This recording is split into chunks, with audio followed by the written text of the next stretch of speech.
We now go to ABC 10's Jeannie Nguyen, who's been at the Capitol all day watching these votes. And Jeannie, catch us up on what happened in the State House today.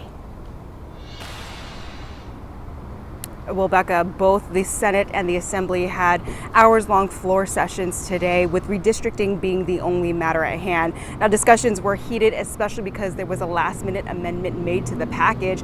But even with the disagreements and the last-minute amendments, lawmakers still passed the redistricting package.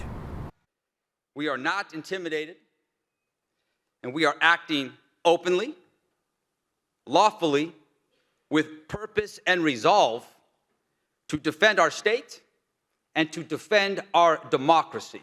With a standing ovation, Speaker of the Assembly Robert Rivas's ACA 8 passed the Assembly on Thursday morning to amend the state constitution to bypass the Independent Redistricting Commission and use newly drawn maps. But its passage came with a last-minute amendment. Does not have a trigger provision if Texas were to move forward with redistricting, that this would only go into effect if that happens.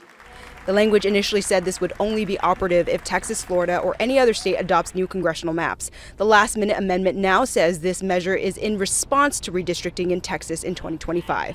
The legislature is entitled to propose amendments to the state constitution. And unlike Texas, we are taking it to the voters.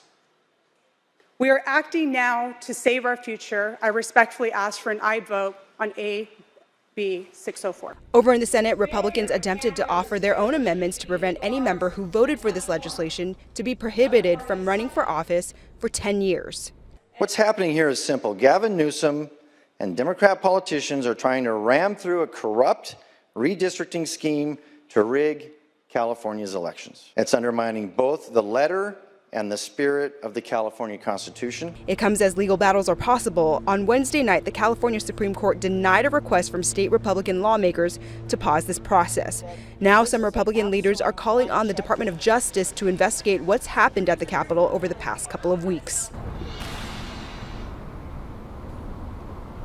Now, an update to that trigger language. As I mentioned, it was taken out of the constitutional amendment earlier this morning, but it's now its own separate bill, which lawmakers will hear on Monday. And if passed, the bill will allow California to move forward with redistricting only if any other state adopts new maps as well. Live at the state capitol, Jeannie Nguyen, ABC 10. Jeannie, thank you so much.